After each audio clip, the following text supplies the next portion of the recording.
Audio Jungle.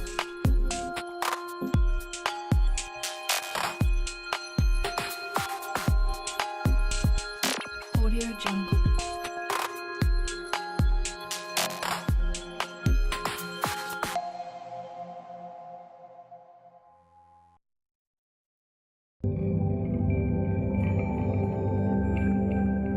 Audio Jungle.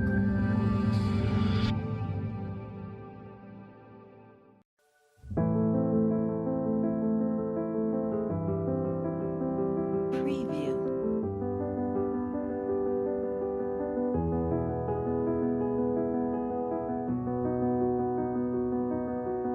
Preview.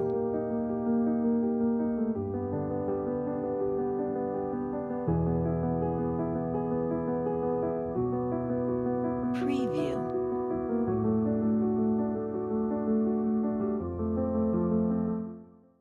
Buenas tardes, colegas. Es un gusto volver a compartir con ustedes. El día de hoy, quien les habla es el profesor Aníbal Martín. Vamos a trabajar temas ya de especialidad, específicamente para ciencias sociales, en lo que corresponde a la temática de economía. En primer lugar, ¿qué es la economía? La economía puede ser entendida como una ciencia y también como un proceso. La economía, en este caso como proceso, implica precisamente tanto la producción, el intercambio y consumo de bienes y servicios para la satisfacción de las necesidades humanas. Entonces, implica producción de los bienes y servicios. En su conjunto, los bienes y servicios pueden ser llamados productos. Luego es el intercambio, en donde el producto pasa de las manos del productor al consumidor, y finalmente el consumo, cuando se hace uso o aprovechamiento de estos bienes. Empezamos diciendo pues que el ser humano es un ser biológico en la parte material, psicológico, que es la parte mental, incluida allí están los procesos cognitivos y también los procesos emocionales. Entonces, el ser humano, psicológicamente hablando, es cognición y emoción.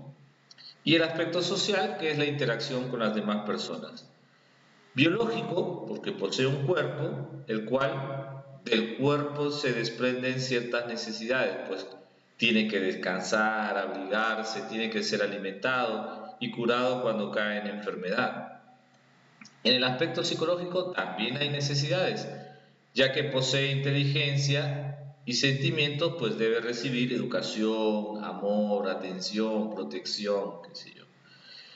En el aspecto social, puesto que desde que nace hasta que muere, se interrelaciona con otras personas. Por ello, debe criarse en un ambiente en el que reciba, ahí están sus necesidades, atención, orientación, familia, de parte de la familia, los amigos, la escuela, etc. Es decir, el ser humano tiene necesidades que cubrir o satisfacer para poder sentirse bien y ser feliz. Si el ser humano no satisface esas necesidades, pues se siente mal, corre en peligro de enfermarse e incluso hasta morir. Entonces, el ser humano tiene necesidades que cubrir. Ante esa circunstancia aparecen los bienes y servicios. Los bienes y los servicios son aquellos productos que permiten satisfacer las necesidades de las personas, permiten que las personas vuelvan a su situación de equilibrio, satisfacción y bienestar. Un producto es todo aquello que satisface una necesidad humana y que además es comercializado, es decir, forma parte del mercado. La necesidad humana es la sensación de carencia de algo unida al deseo de satisfacer. Por ejemplo, sentimos una necesidad cuando consideramos pues, que nos falta alimento, cuando nos falta atención, cuando nos falta recuperar nuestro estado de salud. Y cuando uno tiene hambre, automáticamente aparece el deseo de comer. Cuando uno tiene frío, aparece el deseo de abrigarse. Entonces, carencia y deseo siempre van de la mano. Hay un conjunto de necesidades, es la pirámide de Maslow, de Abraham Maslow, quien plantea pues que las necesidades básicas están relacionadas principalmente al alimento, el vestido, la protección y el afecto. Es decir, son las necesidades que si no se satisfacen, pues hay dificultades para el logro de la satisfacción. Segundo, de la estabilidad. Tercero, de identificarse con el grupo, el sentido de pertenencia. Cuarto, el amor a sí mismo y la autoestima. Y quinto, pues la realización personal, el sentir que uno ha logrado lo que auténticamente le corresponde o desea. En otras palabras, es cuando sentimos que algo nos falta. No estamos contentos y deseamos conseguir aquello que carecemos. Esas son las necesidades. Cuando eso que nos hace falta, lo que puede ser un alimento, una bebida, un libro, o que alguien nos transporte a un lugar, es decir, un servicio, lo conseguimos, entonces recuperamos la tranquilidad, las ganas de seguir con nuestras actividades, trabajar, estudiar o jugar, es decir, retornamos a nuestro bienestar. Los bienes son aquellos elementos materiales que satisfacen los deseos o necesidades de los seres humanos. Un celular, un reloj, un pan, un lápiz, una computadora, un libro, son bienes, son elementos materiales que satisfacen los deseos o necesidades de los seres humanos. También existen los servicios, que son actividades inmateriales, es decir, es la habilidad de la persona que es ofrecida también en el mercado. Por ejemplo, un servicio de un viaje a través del avión, el chofer o el piloto brinda ese servicio. La educación, el docente brinda el servicio. La curación, el médico, etc. Algunos bienes se encuentran en la naturaleza y solamente hay que extraerlos, como por ejemplo el pescado que se extrae del mar. Sin embargo, hay otros bienes en los que se utilizan los recursos naturales extraídos para transformarlos en otros bienes, como por ejemplo una conserva de atún. Aquí vamos a ver el sector primario, es decir, en contacto directo con los recursos naturales. Aquí vamos a ver ya el sector secundario, es decir, la industria. Y aquí vamos a ver el sector terciario, que son los servicios. Un grupo de personas se encargan de elaborar y ofrecer los bienes y servicios a otras personas que los necesitan para satisfacer sus necesidades. Ellos son los productores. El productor es el que elabora, produce y ofrece. El proceso de extracción y o elaboración de bienes y servicios se llama actividad económica o productiva. Proceso de extracción y elaboración de bienes y servicios. Esos son los procesos productivos. Luego que los bienes y servicios han sido extraídos o elaborados para que lleguen a las manos de las personas, se produce un intercambio. El intercambio generalmente es producto por dinero. En el intercambio, los productores entregan el producto de su actividad económica a los consumidores a cambio de dinero. Ese es el intercambio. Este dinero es pagado por las personas que desean obtener los bienes y los servicios. Después de realizado el intercambio, las personas que compraron o adquirieron los productos los consumen, es decir, hacen uso de ellos, porque para eso se adquiere un bien o un servicio, para hacer uso de ellos. Después de haber consumido los bienes o los servicios, las personas pues se sienten bien, con energía para realizar sus actividades, lo que se conocería como el bienestar. como la calidad de vida, es decir, la satisfacción plena de las necesidades. Algunos conceptos. Los agentes económicos. Los agentes económicos, básicamente nos referimos a las familias o economías domésticas y las empresas. Pero existe un agente público, que es el Estado.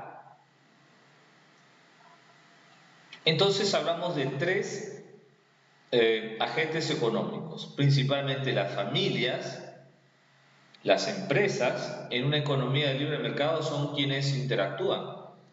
Las familias para consumir bienes y las empresas para producirlos. ¿Y qué hace el Estado? Bueno, el Estado en algunos casos también produce, pero digamos, en las economías mundiales actuales, el Estado como un agente productor ya casi no se da. Más bien existe el Estado como un agente promotor de la economía, de la seguridad, de la estabilidad económica. Son las familias y las empresas las que interactúan. ¿Cuál es el problema? El problema económico fundamental es la escasez. La escasez, ya que aquí vemos, por ejemplo, una familia. Una familia tiene necesidades humanas ilimitadas. Ilimitadas. Es decir, una familia tiene un conjunto de necesidades que cubrir o satisfacer, y que estas, una vez que se satisfacen, luego aparecen otras. Y supongamos, si una familia se atiende en el seguro social, su situación de salud, y de allí su situación económica empieza a mejorar, pues esta familia tiene otras necesidades, por ejemplo, ya de estética. Ya no solamente es tema de salud, sino estética, arreglarse los ojos, la nariz, el cuerpo. Entonces ya aparecen otras necesidades. Entonces las necesidades humanas son ilimitadas, pero resulta que los recursos productivos son limitados. Ese es el problema económico. ¿Cómo satisfacer necesidades humanas ilimitadas con recursos que son limitados? Ante ello aparece el proceso de producción y distribución, o sea, aparecen las empresas. Las empresas lo que tienen que hacer es priorizar, es decir, cuáles son las necesidades prioritarias, y se dedica principalmente a esos rubros. Eso es la economía, priorizar las necesidades. Por supuesto que también existen empresas que se dedican digamos, a ofrecer recursos de necesidades terciarias, o sea, necesidades superfluas, mejor dicho. Porque las necesidades primarias serían pues la alimentación, el tema de salud, vivienda. Las necesidades secundarias quizás ya tienen que ver más con, por ejemplo, la educación, la recreación, y las necesidades terciarias o superfluas ya tienen que ver más bien con los lujos, por ejemplo, de repente ir al cine, o no, eso no podría ser considerado un lujo, más bien las joyas, los abrigos de piel, un yate, que sí son unos lujos. Entonces la escasez es el problema económico fundamental. Regresamos con los agentes o los mercados económicos. El mercado de productos y el mercado de factores. El mercado de factores es el mercado donde intervienen los elementos que se requieren para el proceso de producción.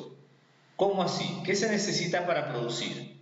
Para producir se necesita capital, tierra y trabajo. Capital es el que asegura la inversión y es el que, en una economía de libre mercado, permite conseguir los demás elementos. Es decir, la persona capitalista tiene la posibilidad de encontrar un terreno, un lugar donde iniciar la empresa y contratar trabajadores, comprar recursos naturales y empezar a producir. Entonces, en el mercado de factores se necesita trabajo, tierra y bienes de capital.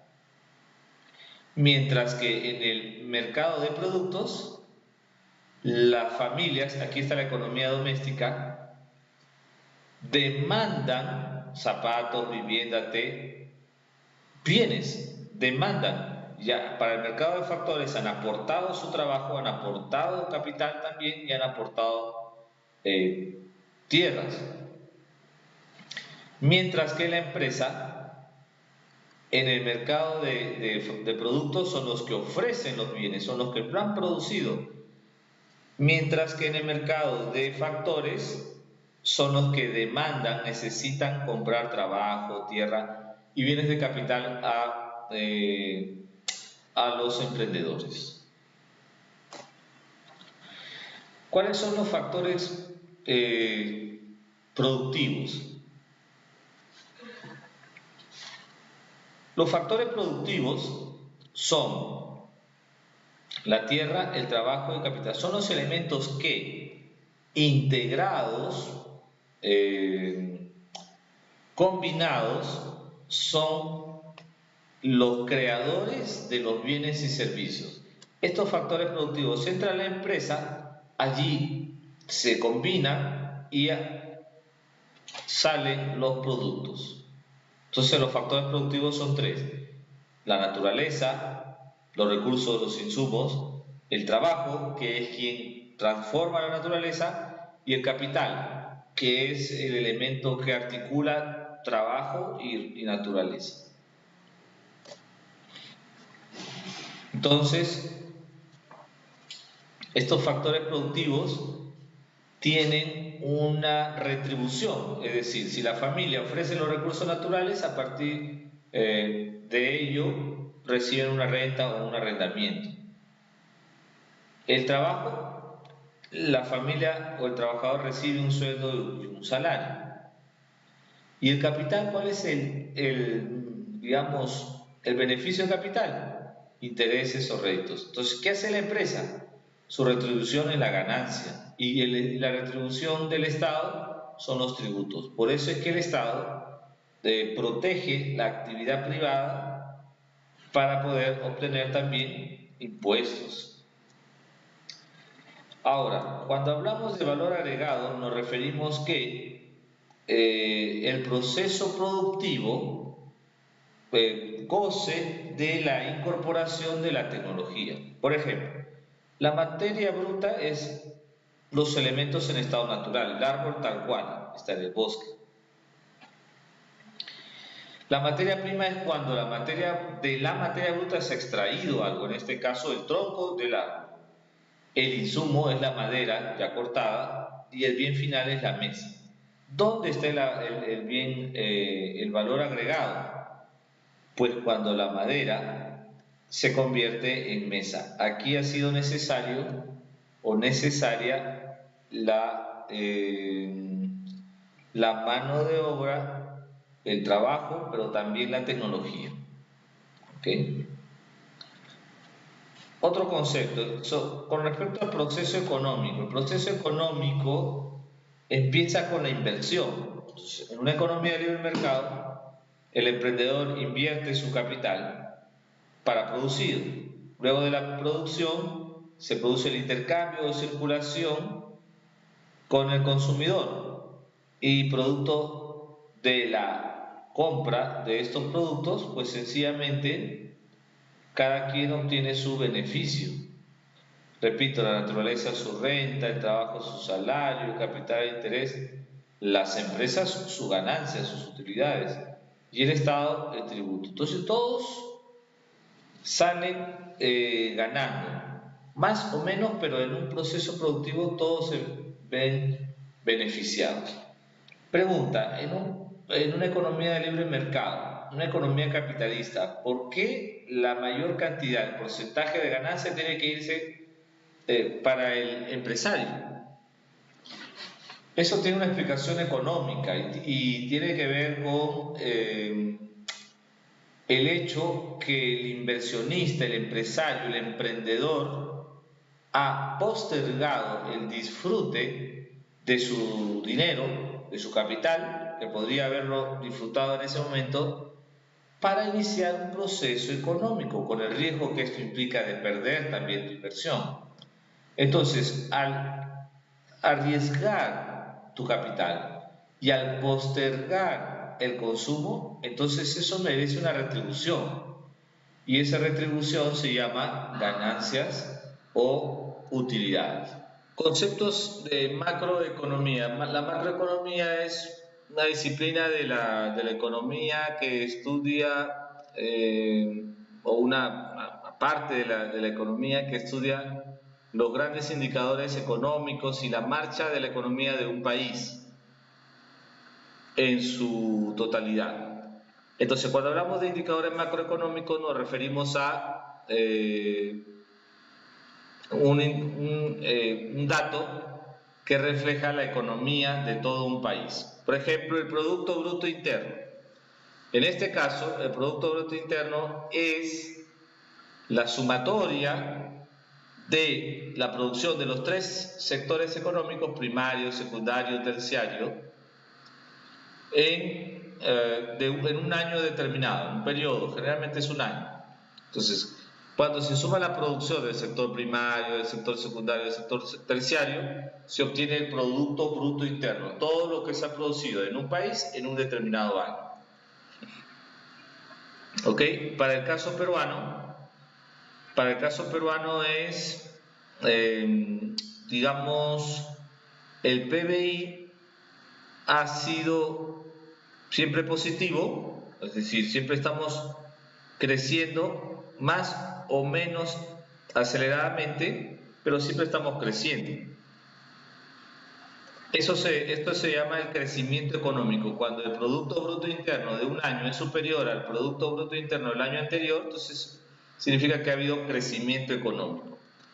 Otro indicador de la buena marcha de una economía es el empleo. Es decir, si el empleo se incrementa y el desempleo se reduce, entonces hablamos de un buen indicador económico. En el Perú el desempleo no es un gran problema, 6.5% no es un gran problema. El problema en realidad es el subempleo, es decir, no todas las personas pues gozan de beneficios laborales, de un sueldo superior al sueldo mínimo vital, que es de 930 soles en la actualidad, vacaciones, seguro, etcétera, etcétera. El crecimiento económico, que es lo que ya habíamos mencionado, que es la variación porcentual del PBI de un año con respecto al año anterior. Este es quizás el principal indicador macroeconómico que refleja que un país anda bien económicamente. Si produce más, significa que en términos generales pues va bien la economía. La inflación, para que un país tenga una buena economía, una economía sólida, pues la inflación tiene que mantenerse, digamos, en bajo porcentaje. Es un indicador. Cuando la inflación se empieza a incrementar, es decir, la inflación es el alza generalizada de los productos. Cuando todos los productos empiezan a subir su precio, eso es un mal indicador. Entonces, en el caso peruano, la inflación es baja, una de las más bajas de América Latina, entonces en todos los indicadores que hemos mencionado, pues mal no estamos bien.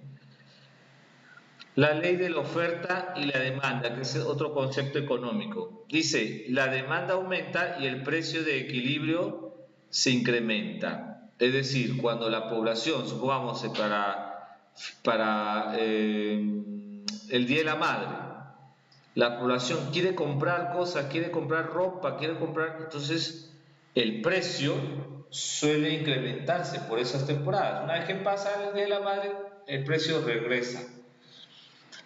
¿Qué ocurre con la oferta? Cuando hay mucha oferta, es decir, hay muchas empresas ofreciendo lo mismo, entonces el precio tiende a disminuir. Entonces, es cuando un mercado ya se satura, es decir, hay muchos negocios de ropa, entonces el precio tiende a ir bajando progresivamente. Con respecto al sistema tributario peruano, habría que, digamos, que darnos cuenta que hay impuestos que son nacionales, o sea, para todo el país van al mercado o al erario nacional, y los dos principales impuestos que sostienen el presupuesto de la República es el impuesto a la renta y el impuesto general a las ventas. El impuesto a la renta lo pagan aquellas personas que más o menos tienen un nivel de ingreso superior a los 29.000 soles anuales. Entonces empiezan a pagar un 8% de ese porcentaje, de ese dinero. Si ganan mucho más, entonces digamos que el incremento también del impuesto a la renta se da, sube a 15%, etcétera, etcétera. Bien. El impuesto general a las ventas, y también las empresas pagan el impuesto a la renta, las personas que sus ingresos son tales y las empresas también. Y toda la sociedad paga el impuesto general a las ventas, todos los consumidores lo pagamos, ¿cierto? Ahora, los gobiernos locales se benefician más de los tributos, como por ejemplo el impuesto a los predios. Ahí tenemos una serie de tasas, digamos, también de permisos, etc. Y bueno, la ley penal tributaria que tiene que ver con el pago, por ejemplo, de SENAT y SENCICO, que es un impuesto especial, generalmente lo pagan pues las empresas industriales. Entonces, el canon minero también es importante, se ven beneficiados tanto el gobierno local, tanto el gobierno regional como el gobierno nacional, pero es un beneficio que está orientado principalmente a beneficiar los distritos y provincias cercanas a donde se está produciendo determinado mineral. Un gran problema es cuando la balanza comercial es deficitaria, es decir, cuando hay más importaciones, mucho más importamos de lo que nosotros vendemos al exterior, que son las exportaciones. Lo ideal es que haya cierto equilibrio, la tendencia es al equilibrio. Es un problema, repito, cuando importamos mucho y exportamos menos. Es importante que exportemos, pero por supuesto, porque ingresan divisas. Una divisa es la moneda extranjera que generalmente tiene un precio superior al nuestro. El sistema financiero nacional está compuesto, por el Banco Central de Reserva del Perú, que es el órgano rector, la Superintendencia de Banca y Seguros, que se encarga de ver el sistema bancario y el no bancario. El sistema bancario son los bancos estatales, la banca múltiple es la banca privada, el Banco Continental, el BCP, el Interbank. Pero también el sistema no bancario, que son las compañías de seguro, las cajas rurales, las cajas municipales, etc., y las AFPs. Luego está la Superintendencia de Mercado de Valores, es decir, de intermediación directa, en donde se va a regular la emisión directa del gobierno, pero también las bolsas de valores. El sistema financiero previsional es es el sistema según el cual el trabajador va realizando ciertos aportes, que puede ser privado o nacional, al sistema privado, o también llamado de las AFPs, y al sistema nacional de pensiones, que es la ONP. En el sistema privado uno hace digamos,